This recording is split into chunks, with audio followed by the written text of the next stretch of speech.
Everybody. I'm Tanishka, and thanks so much for tuning in. I just felt to speak about community because currently the sun is moving through Cancer, which is the sign of community. So, if we understand where we're at in terms of our relationship with community, we'll find our journey through the sun's transit this month, lunar month, that is, more graceful. And we're also coming up to new moon in Cancer this weekend. So both the sun and the moon will be in Cancer. So it's really highlighting the lessons of Cancer at the moment. And community, if we think about the word communion, it's about drawing together, finding our strength in coming together. And so, um, you know, we are living through transition times, which is in fact the end of a huge era, the age of empires, which, started off with Rome, and then there were, the British empires. And so that destroyed a lot of community based cultures, i.e., cultures that lived in a more feminine way in alignment with the earth and her cycles. And so, now as we experience the end game of the Age of Empires, community has never been more important. And that's because the strategy of the empires has always been divide and conquer, and we're seeing more division, more polarization, which creates conflict more than any other time. And this is ripping apart families, friends, but it's not all bad. So, allow me to explain, as I understand it, the three levels of community, and you may recognize yourself in this description. So, the first level of community is an unconscious community. In other words, when we're in the group mind that conditioned us, that may be our family of origin, it may be our culture of origin, it may be, um, you know, when we're still operating under the beliefs that were our inheritance. In other words, this is what we were born into, to think this way, to adopt these beliefs, whether that's a particular group mind of a religion or a group mind even following a football club. I support this club because my dad supported this club. Or maybe you're a left wing voter or a right wing voter because that's how you've been conditioned to think. So we take on this legacy, this programming, layer upon layer from our first breath. And at the first level of community, which is very much the clan, you do what the group mind says, or you risk being ousted and being potentially alone, and therefore vulnerable to not surviving on your own. And we see this unconscious group dynamic, very much in what we would call cults, but any group mind is in fact a type of cult. So it's important that we question all of the conditioned beliefs that we've taken on in accordance with our conscience, with our heart, and ask, is this true for me? How do I know this is true? What really makes it so? And if we take an off the shelf ideology or doctrine or a set of beliefs, such as, the government cares about us, or what we're taught in schools is correct, or doctors know what's best for my body. If we take on these beliefs and we never grow to question them, we never grow up. We never think for ourselves. We never go through the individuation process. So, in a sense, we remain a child. Our mind is not our own. So, there was a wonderful writer and independent thinker called Noam Chomsky, and he wrote and spoke about manufactured consent, that we are conditioned to hand over our consent without even realizing that we're handing over our independent ability to think for ourselves, and how important it is. For instance, we've only got to hear something 3 times and it's anchored, and this is why repetition is used so much, whether it's in advertising or mainstream media. So, it wears us down, so to speak, and we start to take on what is the accepted narrative as a truth without question. So that's the group mind, which is akin to the herd, okay, whether that's sheep, but, thinking as what the group thinks. It's kind of like, when you see kids and they're like, I don't want to stand out. I want to look like everybody else. I don't want to draw attention to myself for fear of being bullied or picked on. This is something that even adults then do if they don't reach the point of individuation. And, back in the day, say when we were in the Paleolithic times, when we were nomadic, it was dangerous to be, ousted from the tribe. And even during the times of the overt 500-year persecution by the Roman Catholic Church, that anyone who didn't adhere to the narrative introduced by the Roman Empire in terms of their religious beliefs, they were labeled a heretic and, tortured and murdered. So this is all, we've taken this on endemically, okay, that it's not safe to stand alone, to question. But as our consciousness evolves, it is inevitable that just like a child becomes the teenager and starts to assert its own individuality, its own thoughts, its own opinions, that we start to individuate from the group mind and we start to think for ourselves. And this creates friction, okay? And you'll notice that those of you that are parents with your own kids, and of course we did it to our parents, but it is necessary and we need to encourage that, rather than, blind faith in a set of constructs or rules or beliefs. So the individuation is the second level of community. It is a necessary stage in our journey of community. It's not a bad thing, but it's when we often go it alone. So you might leave your peer group, you might leave your, religion that your family of origin indoctrinated into you, to go and question and research other philosophical paths of thought. And so, this is a time when a lot of people will go through what's called the dark night of the soul, as it was known in the ancient mystic traditions.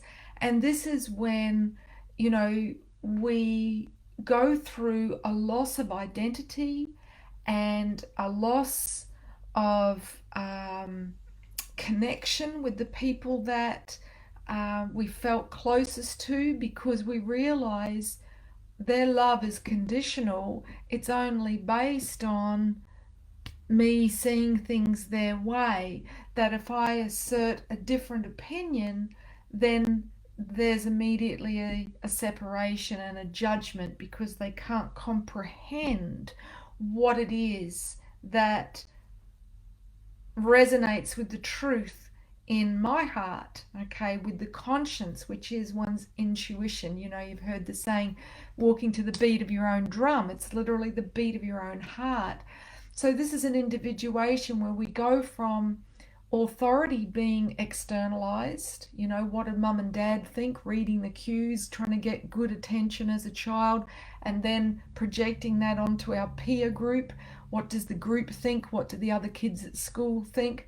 To potentially, what do my social media people, tribe think? What do my workmates think? And subtly modifying your words and behavior in order to gain safety and acceptance. And in the individuation phase, we're going to push people's buttons. It's going to be uncomfortable because somebody who questions, somebody who rebels, someone who calls out the paranoia of the room by saying that doesn't actually add up. They're a threat to the group, okay? Because the group doesn't want to question its identity, its paradigm of reality. So rather than deal with the internal debate or inner conflict that this triggers, they will shoot the messenger. They will scapegoat the one that says, this doesn't add up. So, for those that are in the individuation phase, it can be a very, very challenging time, and a time when you really have to draw upon your inner strength and resilience and keep coming back to what you feel is right for you, even in the face of opposition, even if the people that you love think that you're mad or delusional. There's a term, conspirituality, which is now being used to silence people that are questioning and doing their research into, you know, the covert agendas that aren't necessarily visible but are responsible for what we're seeing. So, the third phase of community is when we've gone from being unconscious to semi conscious to now being conscious. And this is made up of a conscious community made up of individuals that have individuated from the group mind, that have gone through the dark night of the soul and come out of the other side, knowing who they are, what resonates with them, not needing the protection of the herd, but rather seeking connection with those who also have individuated and know who they are. So the group dynamic is conscious. In other words, if you disagree, that's okay. Yeah, that you can hold a different perspective, and it doesn't mean that, you know, it's going to be taken personally. So this is where we're headed. We're headed into conscious community, but that means we may not in the future be connecting and communing with the people that we grew up with or the people that we have been in our most recent life chapter or life phase. So it's really important that we acknowledge the inner changes that we're going through if we're not in resonance, okay, co-resonance with those around us.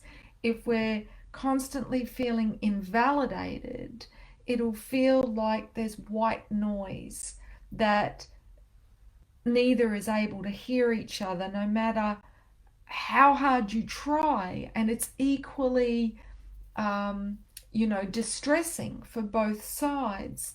But all we can do is accept they're not on my wavelength, they're not on my frequency.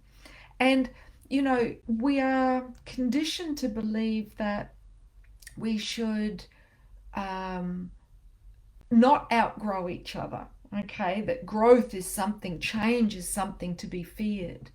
And this keeps people in a state of immaturity, of limited thinking, growth is inevitable, as just as change is inevitable. That is the way of evolution, the way of the feminine, the principle of chaos.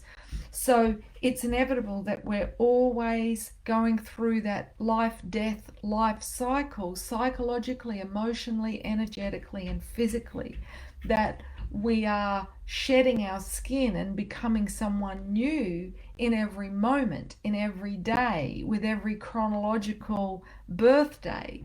So it is a fact that we will outgrow people, just like we outgrow our shoes as we grow as children. It becomes painful to try and contain ourselves according to the limited perceptions of others. So, this is a time when many will be going it alone in order to connect with their soul clan, their soul monad, the people that are in co resonance. So, just like stars form by spiraling and magnetizing to them like particles, as we dare to follow the truth of our heart, we will attract to us people that are on our wavelength, and our light will be magnified as our truth is reflected back to us. Whereas if we try and stay in close connection with those that are not in resonance, it stresses the nervous system, it deregulates our emotions, and we end up with compromised well-being on all levels. So the way forward to heal from the paradigm of war that we have been instilled with in, this industrial military complex that we mistakenly think is how life naturally is to look at how we can create conscious community wherever we're at now. So, it's by no mistake that life has been structured to keep us apart. For instance, you can't get a bank loan to build a home in an intentional community. Living in an intentional community means that there's less time spent on labor because you share resources, you share labor. It's how the sustainable indigenous ancestors of ours lived. But the way things have been structured in this hierarchical paradigm is that, they want to keep us in separate plots with a mortgage on our own, a death tax. And even councils have bylaws preventing multiple occupancy in a lot of shires. And, this is, again, causing some tension as the collective starts to really awaken the consciousness and heed this call back to the earth mother, back to living in alignment with nature as the indigenous cultures did, who were our ancestors.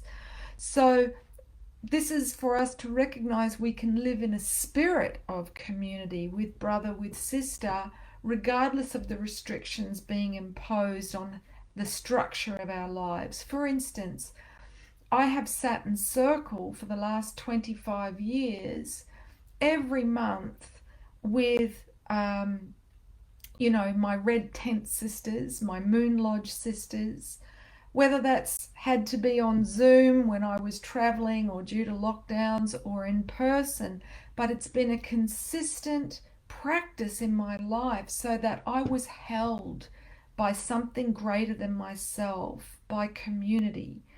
And not just any old group, not just the ladies in the lunchroom who don't necessarily get me at work, right? I'm not saying that's a situation I'm personally involved in, but with people that I'm in co resonance with people that have the capacity to do conscious community because they are individuated people, they are awake, they are informed, and that's because they have this practice of looking at their shadow, of earnestly wanting to know the truth about themselves by looking at what they don't know about themselves each month, and being humbled so that the ego isn't dominant. And when you are in community with people that have that as a practice, then we create social sustainability. You know, the reason that the communes of the idealistic 60s, a lot of them fell apart, was they didn't have communal sacred practices to own the shadow. And if we're not owning our shadow, we will project it onto others. And this will create conflict, which will destabilize and eventually destroy communities. So, this is why it's important that we discern on a regular basis, who have I outgrown, without judgment. Okay, you know, we're taught to think that if we're not married for 40 years, that's a failure of a marriage. No, if we stay in a relationship with somebody whom we don't respect and who doesn't respect us, that is a failure. It's not about how many years we collect on the board, it's about the quality of relating. So, too, communion is a sacred act. So, if there is no sacredness in how we, you know, come together, if we don't honor the other as our mirror and as our teacher, then we've got unconscious group dynamics, power plays, power struggles, where usually one person dominates, okay, as top dog, and then people organize themselves into a hierarchical structure, pleasing and appeasing the top dog in exchange for social safety, and trying not to be the one who's scapegoated. And that unconscious dynamic is happening in the majority of families, the majority of school yards and classrooms, the majority of workplaces, because we lost these sacred community practices that were specifically outlawed by the Empire of Rome, knowing that if the people came together, when we're woven, we are strong. So it's time to bring back Holy Communion, not the distortion that the Roman Empire introduced, which is based on ritualistic blood sacrifice of a man who was tortured to death. This is a distortion of the earlier Grail rite coming together to honor the cyclic wisdom that we journey with the life-giving blood of our wombs, which never hurt anyone, which doesn't have the resonance of pain. So, you know, so much we have to do right now is the unlearning, because everything that we've known to be true is written by the victors, those who won, those who rule, this war based paradigm that we've all been indoctrinated into. So, this week, I am training women to lead red tent moon lodge circles in communities all over the world, not necessarily intentional communities, but you know, wherever you are, doing this as a monthly practice, whether it's a private circle just with your immediate inner circle of family and friends, or whether it's as a public offering, a service to the women in your local community to come together, all generations, and to share from the heart your experience, to collectively learn and grow from shared experience, and having a safe space to review and examine your choices and your behaviors so that your ego can be humbled and you can grow wise. And these are the sacred community practices that are essential if we are to mature, to go through the individuation process, and to create a new society where our group dynamics are safe, where nobody gets scapegoated for having a different opinion, and nobody is bullied or intimidated to do what the herd says for fear of being punished, or reprimanded, or their loss of personal freedoms or human rights. So this is a very, very important lesson at this time, and one you may be tested on as we come into this new moon in Cancer. If you would like to know more about the specific training that I'm offering, women have done it with me since 2013 in 44 countries around the world. The course has since been completely upgraded, every piece of content, but it's a reclamation of a very important communal practice, which holds a new foundation for building conscious community, so that we have a new legacy as the elders of the new mythology, and one that we can be proud of for our children and our children's children to inherit. So if you're feeling the call of community, if you're feeling how important it is that we are not isolated, because when we're separate, we unravel. If we think about weaving was always a sacred art amongst ancient sacred women's wisdom traditions, because they understood when we are woven, we are strong. And when we're not weaving our strengths together, we unravel. And we're seeing a lot of people unraveling with the highest levels of mental illness and suicide ever seen. And the way forward is to reintroduce the sacred feminine community practices that will help restore sanity in the madness, and restore the sacred balance. So if you found this video helpful or insightful and wish to share it, you have my blessing, and I will put the link in for the course, which is starting this Thursday with a live interactive workshop with me. And it includes a year of mentoring. The course itself is 6 weeks, but often people take a lot longer to do it because it's content rich. So you have access to me for 12 months. Any question that's course related, I will respond to you online. And there's also the option to sit with me in an online Moon Lodge 12 times a year as part of this training. So if you want to check it out, I'll put the link in the description for this video. Thanks so much for listening, and blessings on your day and on this week as we come down to the new moon. Ciao.